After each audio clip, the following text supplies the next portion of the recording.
Le référendum en Côte d'Ivoire est terminé hier. Place aux résultats. Ils ont commencé à tomber depuis cet après-midi. Et tout à l'heure, nous allons joindre notre confrère Victorien Ngoua qui se trouve au siège de la Commission électorale indépendante. Et c'est dans ce contexte électoral que le Premier ministre français poursuit sa visite à Abidjan. Manuel Valls est arrivé dans la capitale économique ivoirienne hier. Il a été reçu aujourd'hui par le président de la République, Alassane Ouattara. Pour l'organisation de mariages, anniversaires, funérailles, on fait des dépenses, mais pas seulement. On utilise aussi des abris comme des bâches pour recevoir les invités. Ces bâches installées dans les rues causent des désagréments. Nous allons le voir dans ce journal. Le leader chrétien Michel Aoun, allié du Hezbollah, a été élu aujourd'hui 13e président de la République libanaise. Son élection met un terme à 2 ans de vacances à la tête de l'État. Bonsoir à tous, merci de regarder le journal de RTI 1. Le référendum en Côte d'Ivoire est terminé depuis hier. Place donc aux résultats et ils ont commencé à tomber cet après-midi. Sachez que les résultats de 6 régions, dont la Bagoué, la Mé, le Bonkani et le Hambol, ont été proclamés. 13 pays ont été retenus pour le vote de la diaspora ivoirienne. Et la CEI a publié les résultats de 9 pays, dont le Gabon, le Burkina Faso et l'Afrique du Sud. Et tout à l'heure, nous allons joindre notre confrère Victorien Ngoua qui se trouve au siège de la Commission électorale indépendante. En attendant, feuilletons les autres pages de l'actualité. Commençons par la visite du Premier ministre français à Abidjan. Manuel Valls est arrivé dans la capitale économique ivoirienne hier. Il a été reçu aujourd'hui par le président de la République, Alassane Ouattara. Sachez qu'Abidjan est la dernière étape de sa tournée africaine entamée au Togo. Le reportage de Jérôme Kofi Abolin. La coopération axée sur les ressources humaines, la langue, la culture et le développement économique ainsi que la sécurité pour faire bloc au terrorisme. Tels sont les éléments basiques sur lesquels la France et la Côte d'Ivoire entendent désormais mettre l'accent dans le cadre de leurs relations.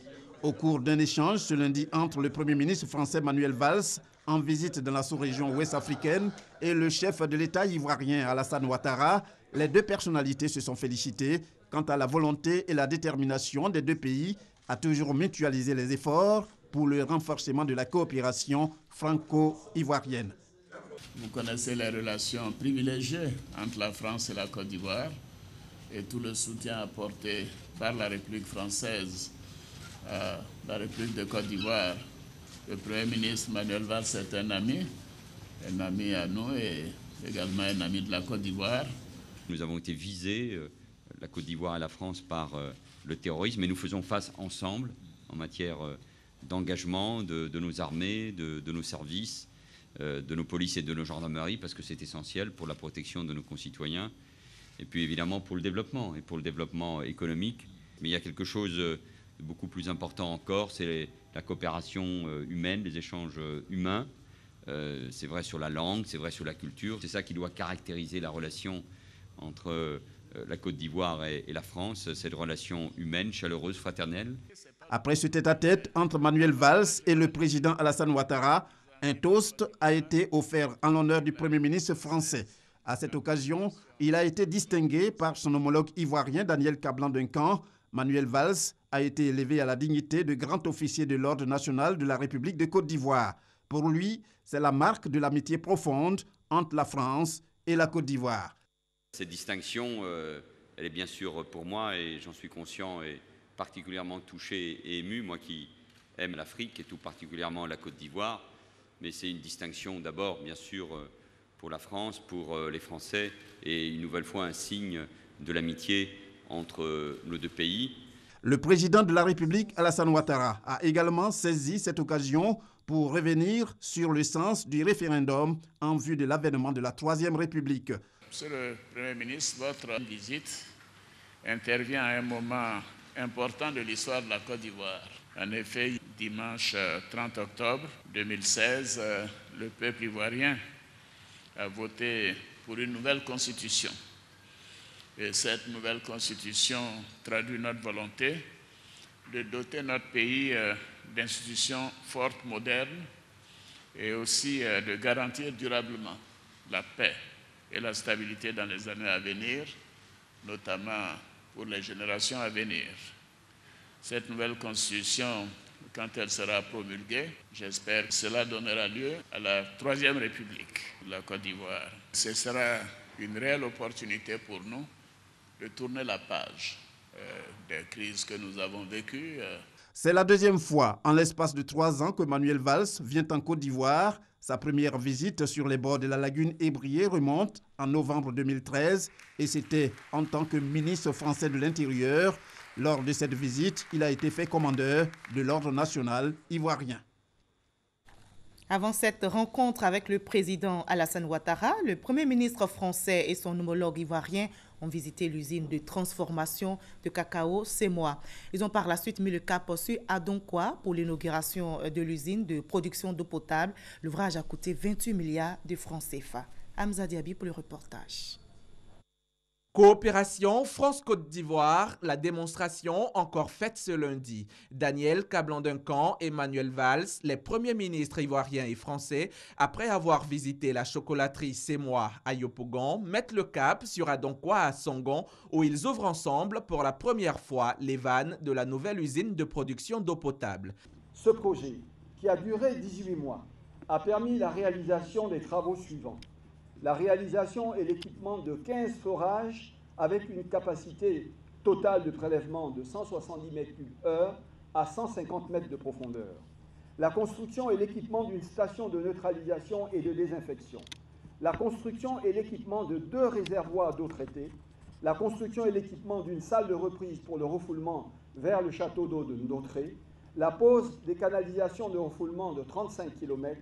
La construction d'une ligne haute tension dédiée à ces installations, la fourniture d'un système d'asservissement, d'automatisation et de télégestion de l'ensemble des installations et l'aménagement de la voie d'accès depuis Atinguier jusqu'au site de forage. Ce projet fournira 50 000 m3 d'eau par jour et devra assurer de manière pérenne la continuité du service d'eau pour la ville d'Abidjan et tout particulièrement le renforcement des communes d'Abobo et d'Anyama. Il a été financé par l'Agence française de développement à travers le programme du C2D. Depuis maintenant 5 ans, la France et la Côte d'Ivoire travaillent ensemble à ce projet Songon. Nous avons décidé d'en assurer le financement à travers le contrat de désendettement et de développement.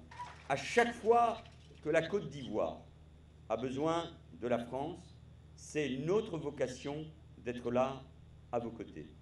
Dans un vrai partenariat gagnant-gagnant, respectueux de chacun. C'est vrai dans le domaine de la coopération militaire ou sécuritaire, c'est vrai aussi, bien sûr, dans le domaine économique. L'usine de traitement d'Adonkwa s'inscrit, on l'a dit tout à l'heure, dans le 3e des 5 axes prioritaires de l'action du président de la République, son Excellence M. Alassane Ouattara, dans le plan quinquennal 2016-2020, d'un montant de 30 000 milliards de francs CFA, soit autour de 45,6 milliards d'euros, et qui porte sur l'amélioration des conditions de vie des populations. Elle va, à n'en point douter, avoir un impact considérable sur la vie de nos populations.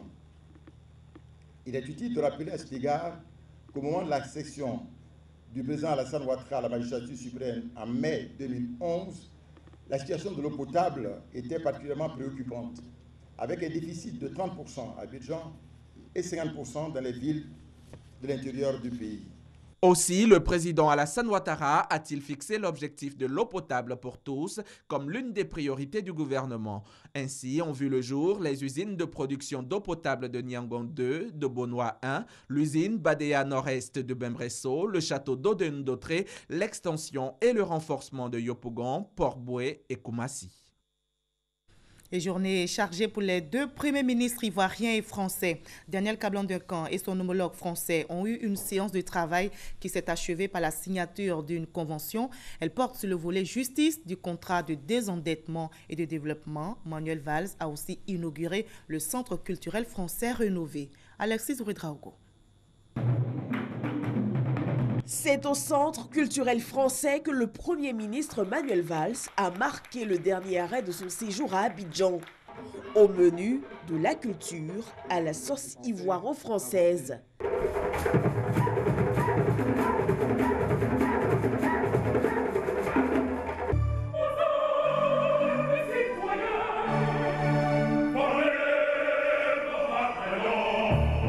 Pour le numéro 2 français, le centre culturel, c'est le cœur de la France qui bat en Côte d'Ivoire.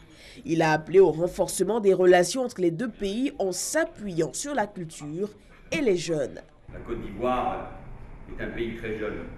75% de sa population, c'est la jeunesse. Mais j'ai envie de vous parler de la jeunesse ivoirienne et de la jeunesse française. Je sais combien sa jeunesse a soif d'engagement, de reconnaissance, de modernité. Elle regarde vers l'Afrique où il y a tant d'opportunités, bien sûr, mais elle regarde aussi vers l'Europe et vers le monde. Elle est surtout connectée, c'est ça le grand changement, c'est ça le nouveau monde. Elle est connectée, elle est sur les réseaux sociaux. Et moi, je veux du fond du cœur que cette jeunesse continue de se tourner vers la France. Mais cette relation n'est pas univoque.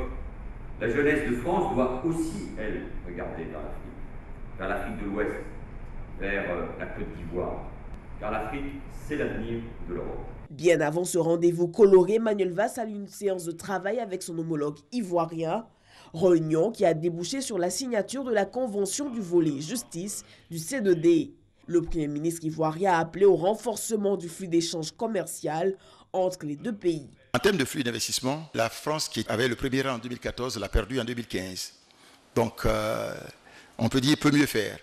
Nous pouvons donc améliorer nos échanges et faire en sorte que nous puissions aller de l'avant. Une vision que partage d'ailleurs Manuel Valls. Il annonce pour les prochains mois une redynamisation des relations entre les deux pays.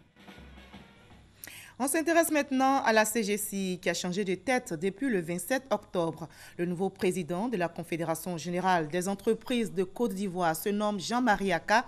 Il a été élu à l'issue du conseil d'administration de la centrale patronale. Il remplace Jean-Marie Diagou en poste depuis 2005. Lansine Bakayoko, Jean-Jacques Kwame. Jean-Marie Aka contre Alain Kouadio, une bataille des vice-présidents de la Confédération générale des entreprises de Côte d'Ivoire, CGC. Une bataille que le premier a gagnée par 21 voix contre 4. Verdict du conseil d'administration qui a eu lieu ce 27 octobre au siège de l'institution à Abidjan Plateau. Le nouveau président de la Confédération générale des entreprises de Côte d'Ivoire, CGC, Jean-Marie Aka, succède ainsi à Jean Kakou Diagou qui a exercé 2 mandats, soit environ 11 ans à la tête de la Confédération. Les défis qui attendent le nouveau patron de la CGC sont nombreux.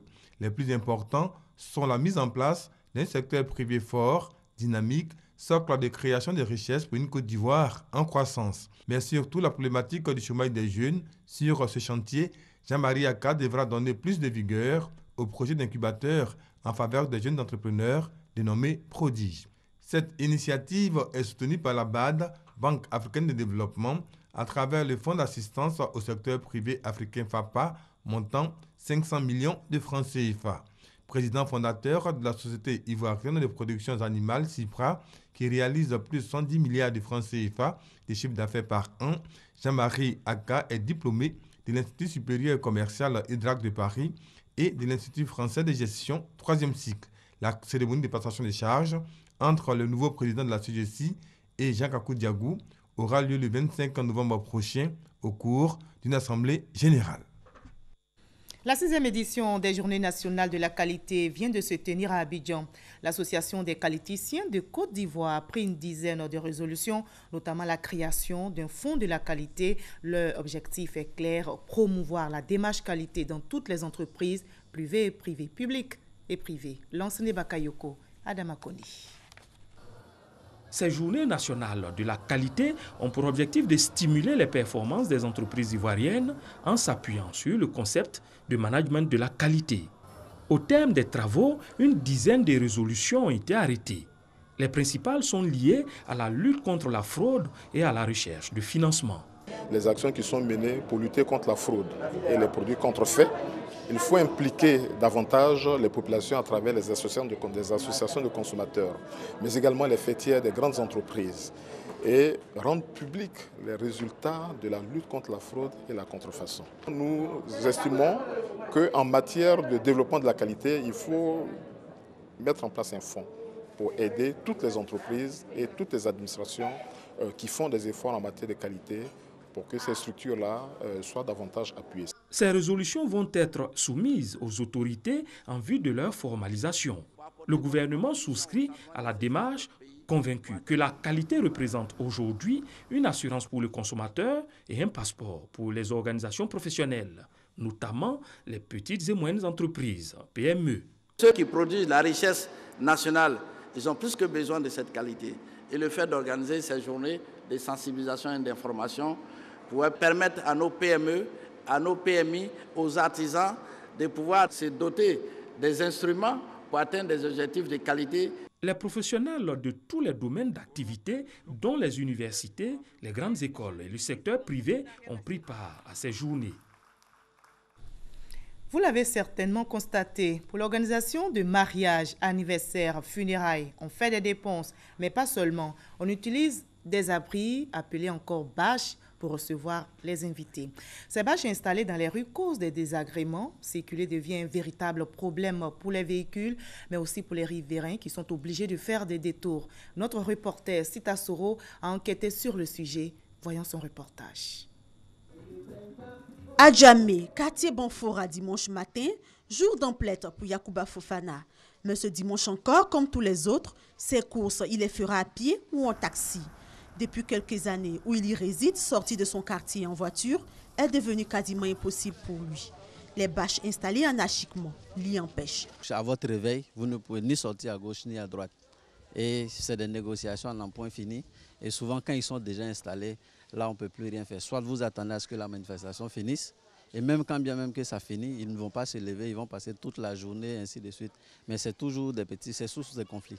À l'instar du quartier Bonfora, c'est toute la commune d'Adjamé qui est touchée par le phénomène des bâches installées dans le désordre. Une situation normale au dire des uns et des autres. Bon, c'est un coin de retrouvage des jeunes.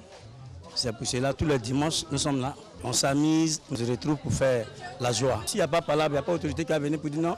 Pourquoi vous attendez de faire ça? Pourquoi vous attendez de faire ça? Le maire, c'est un homme, il est très gentil avec nous. Il ne nous donne pas la permission de nous installer.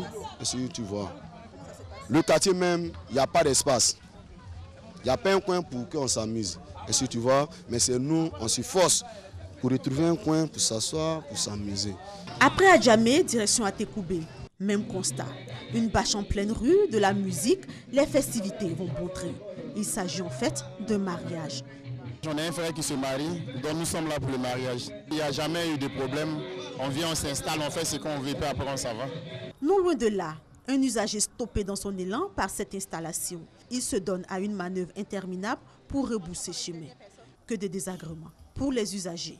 Ça nous dérange parce que quand tu as vécu comme ça, tu veux passer quelque part, il faut que tu tournes, tu dois aller tourner ou tu ne dois pas aller tourner. Bon, tu vas aussi là-bas aussi, tu trouves que c'est bloqué. En tout cas, samedi, dimanche, on a tout le problème à Toukoubi. Il n'y a pas de route là, les routes tous sont barrées.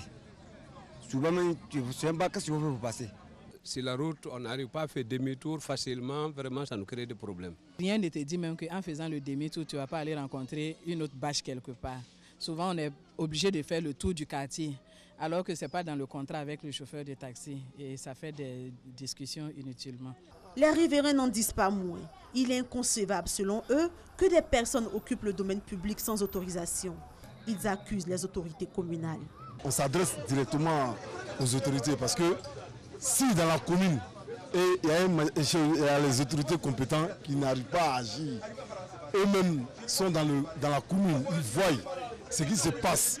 Il faut que le premier magistrat tienne compte de cela. Il n'a qu'à essayer de voir et organiser ses agents là où on ne doit pas mettre des bâches dans les voies publiques. Ils n'ont qu'à interdire ça. Je ne sais pas si la mairie ne s'organise pas en fonction des rues, des trucs pour donner autorisation aux gens. Je ne sais pas comment ça se passe. Mais souvent, c'est une seule entrée, une seule sortie à tout coup le dimanche. Les autorités, quant à elles, tentent de se justifier. Les jeudis et le week-end, parce que ce sont ces moments-là qui sont les plus utilisés pour les cérémonies festives. Et souvent aussi, malheureusement, pour les condoléances et les funérailles. C'est lié au fait que notre habitat est composé essentiellement de cours communes. Nous donnons des autorisations sur des axes non structurants pour ne pas empêcher la circulation des personnes et des biens. C'est ce que nous faisons. Et souvent, il y a des dérapages parce que les populations préfèrent rester immédiatement à côté de leur maison et non pas aller dans dans le carré qui est un peu plus lointain. L'occupation des rues, notamment dans la commune d'Adiamé, qui est l'ensemble de la panoplie de la culture africaine, il faut dire que c'est des habitudes déportées depuis le village jusqu'en ville. Il ne s'agit pas de s'imposer, mais il s'agit d'amener les gens à comprendre la nécessité d'harmoniser un peu les espaces pour une question de commodité, afin que ce ne soit pas trop gênant pour tout le monde.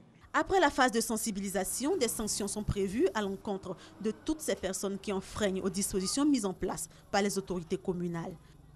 Les mesures, c'est simple, c'est des amendes, ou c'est purement, même pendant la cérémonie, venir interdire la cérémonie, enlever les abris. Il faut prendre une autorisation. Tous ceux qui vont se retrouver sans autorisation, nous serons obligés. Nous serons obligés non seulement de mettre en fourrière les abris et bâches qui ont servi à créer cette nuisance, nous allons saisir les appareils qui font les nuisances et nous allons aussi mettre une pénalité pour tous les opérateurs économiques qui, sans tenir compte de nos instructions, barrent les rues de façon anarchique. Pourvu que ces mesures soient respectées pour le bien de tous. Reportage réalisé pour vous par Sita Soro. C'est la 20e mission du Comité international des Jeux de la francophonie. À moins d'un an de ces Jeux prévus à Abidjan, le comité veut s'imprégner de l'état d'avancement des préparatifs des Jeux de la francophonie. Alors, comment va se faire la couverture? Une rencontre avec les médias nationaux vient de se tenir, nous explique Issa Yeo.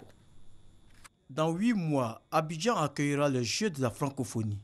Un rendez-vous que le Comité international des Jeux de la francophonie, CIJF, et le Comité national des Jeux de la francophonie, CNJF, préparent avec minutie en mission à Abidjan. Une délégation du CIJF conduite par son directeur général a échangé avec les hommes de médias nationaux et internationaux. Objectif: évaluer l'état d'avancement des préparatifs des Jeux, tant au niveau de la production du signal international que de la couverture médiatique. C'est une fierté que la RT ait été choisie pour être radio-télévision haute, parce que ce sont nos images qui vont passer dans on va dire tous les continents et qui sont repris par des télévisions internationales. Les différents partenaires sont rassurés, ils sont contents du niveau de travail que nous avons déjà fait. La grande chaîne qu'est la RTI, qui va être télédiffuseur haute et qui fait magnifiquement son travail, qui va nous permettre de donner au monde entier, à nos centaines de millions de téléspectateurs, le meilleur de ce qui se passe ici. Pour le ministre auprès du président de la République chargé des Jeux de la francophonie, ces Jeux sont une occasion de promouvoir le genre. Nous voulons amener les jeunes et les femmes à comprendre que la francophonie est une plateforme de lancement de leur promotion sociale, culturelle et, j'allais dire même spirituelle, parce que nous en avons besoin. Les 8e Jeux de la francophonie seront vus par plus de 500 millions de téléspectateurs à travers le monde. On en arrive à ce qui concentre l'actualité politique en Côte d'Ivoire, le référendum. Depuis 16h45 cet après-midi, donc, les premiers résultats ont commencé à tomber. Sans plus tarder, donc, pour en savoir davantage, nous appelons notre correspondant à la CEI, Victorien Angoua. Bonsoir, Victorien. Alors, faites-nous le point des premiers résultats qui sont tombés.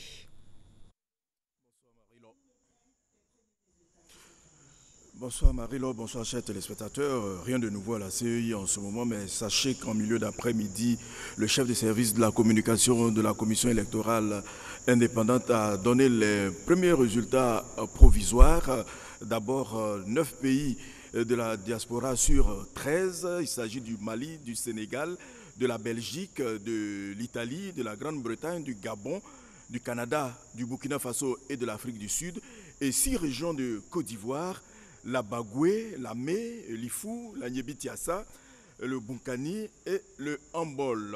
Dans l'ensemble, il faut retenir que le taux de participation est faible au niveau de la diaspora, mais au niveau des 6 régions de Côte d'Ivoire, c'est un peu plus de 50%. Mais au niveau du oui, le oui l'emporte largement, c'est ce qu'il faut retenir. Je voudrais vous rassurer que pour la dernière information, d'ici 20h30 ou peut-être après, la représentante de la commission électorale indépendante, Mme Marguerite Yolibi Koné, reviendra sur ce plateau pour redonner les chiffres de ces régions que je viens de citer, et on va poursuivre pour les autres résultats parce qu'en ce moment, ils poursuivent la consolidation des chiffres, Marie-Laure. Merci à vous, Victorien Angoua. Victorien Angoua, donc, qui est en permanence à la Commission électorale indépendante et qui pourrait intervenir à tout moment sur les antennes de la RTI pour donner les résultats de ce référendum. Justement, parlant de ce référendum, je vous propose de nous rendre maintenant à Samango, c'est dans le département d'Odiéné, pour voir comment les populations ont voté hier. Une file d'attente devant ce bureau de vote à Salon-Kourani dans la région du Kabadougou. Les fils et filles de ce village sont venus accomplir leur acte citoyen, avec à leur tête Adama Kone, le ministre chargé de l'économie et des finances. Je pense que les populations ont compris. Vous les voyez, elles sont sorties. Il y a une longue file qui est là pour venir donc accomplir leur devoir, c'est-à-dire de voter. Donc pour nous, nous venons donc de voter. C'est une très bonne chose et nous disons que nous invitons tous nos compatriotes à en faire autant. À quelques kilomètres de là, les localités de Samango et Iradougou. Ambiance identique dans les bureaux de vote des deux endroits. À Samatigila, nous sommes à quelques heures de la fermeture du bureau de vote. Les derniers votants passent à l'acte. Ce matin, les parents sont sortis dès l'aube pour venir accomplir leur devoir civique. Et ce devoir civique a été accompli dans la ferveur. Dans ces localités sillonnées, le vote référendaire s'est déroulé dans de bonnes conditions et sans incident. Reste la proclamation des résultats par la Commission électorale indépendante CEI. Les populations de la région du Gaumont sont aussi passées à l'acte hier, se sont rendues dans les urnes pour se prononcer sur ce projet de nouvelle constitution. À l'ouest, dans le Gaumont, si le vote se passe bien à Fakobli, ce n'est pas le cas pour Bangolo. Des perturbations signalées dans plusieurs bureaux de vote. On a dû même prendre des mesures préventives pour fermer de façon anticipée les bureaux de vote à 16 h pour prévenir justement toute situation déplorable. De ce fait, les forces de l'ordre font des rondes dissuasives et convoient les urnes vers le bureau local de la CEI. Il faut qu'on évite, n'est-ce pas, des actes de vengeance. J'en appelle donc tous à la responsabilité. La responsabilité de tous. Il est donc primordial que la cohésion sociale soit maintenue dans le Gaumont. Qu'en est-il de Méagui? Eh bien, on en sait davantage sur le scrutin qui s'est déroulé hier avec Kone Pagassoro. Autorités administratives, femmes, personnes âgées, jeunes élus et cadres de la ville de Méagui, située dans la région de Soubré, à environ 440 km d'Abidjan, sont sortis nombreux pour accomplir leur devoir civique à l'occasion du vote de la nouvelle constitution. Tout le monde a droit à participer aux naissances de la Troisième République, la Côte d'Ivoire. C'est pour développer encore de plus la Côte d'Ivoire. Selon les responsables des bureaux de vote visités, les élections du référendum à Méagui se sont déroulées dans le calme et dans la quiétude. Les élections par rapport au référendum se passent très bien, rien à signaler. Comme prévu par la Commission électorale indépendante CEI, les bureaux de vote à Méagui ont effectivement fermé leurs portes à 18 h. À Dikodougou également, dans le département de Korogo, les électeurs étaient au rendez-vous et se sont prononcés dans les urnes hier. De Napié à Dikodougou, en passant par Tuoro et Guébé, les électeurs se sont rendus dans les bureaux de vote par vague après les séances de prière du dimanche. Le coordonnateur du RHDP à Dikodougou, le général Issa Koulibaly, lui a voté à Guémbé. Ce vote qui est historique va doter la Côte d'Ivoire d'une nouvelle constitution qui va nous assurer la paix, qui va nous assurer la stabilité, qui va nous assurer donc le progrès, la prospérité et notre décollage définitif. Aucun incident n'a été signalé dans l'ensemble des localités de la région du Poro. Alors, je rappelle, hors de la Côte d'Ivoire, donc mission terminée pour l'opération Sangaris en Centrafrique. Les Français quittent le pays après 3 ans de présence dans le pays. Mais pour le ministre français de la Défense, Jean-Yves Le Drian, en déplacement dans le pays, les Centrafricains ne seront pas abandonnés. 350 soldats français resteront sur place pour appuyer les casques bleus. Et c'est l'indignation au Maroc après la mort tragique d'un vendeur de poissons. Il a été broyé par une benne à ordures. Sa mort a suscité une vague d'indignation et de manifestations, comme vous le voyez dans les images. Le jeune poissonnier, âgé d'une 30aine d'années, est décédé vendredi soir, happé par une benne à ordures, alors qu'il tentait apparemment de s'opposer à la saisie et à la destruction de sa marchandise par des agents de la ville. Le leader chrétien Michel Aoun, allié du Hezbollah, a été élu à la tête du Liban par le Parlement aujourd'hui. Âgé de 81 ans, il succède à Michel Sleiman et devient ainsi le 13e président de la République libanaise. Son élection met un terme à 2 années de vacances à la tête de l'État libanais. L'ex-général a prêté serment aujourd'hui et promet d'éloigner le Liban, son pays, des conflits régionaux. Je rappelle ce qui concerne donc l'actualité politique en Côte d'Ivoire, c'est le référendum dont les résultats ont commencé à être publiés par la CEI et notre correspondant Victorien Ngoua est en permanence à la commission électorale indépendante et pourrait intervenir à tout moment sur les antennes de la RTI. Ne décrochez donc pas, restez avec nous sur RTI.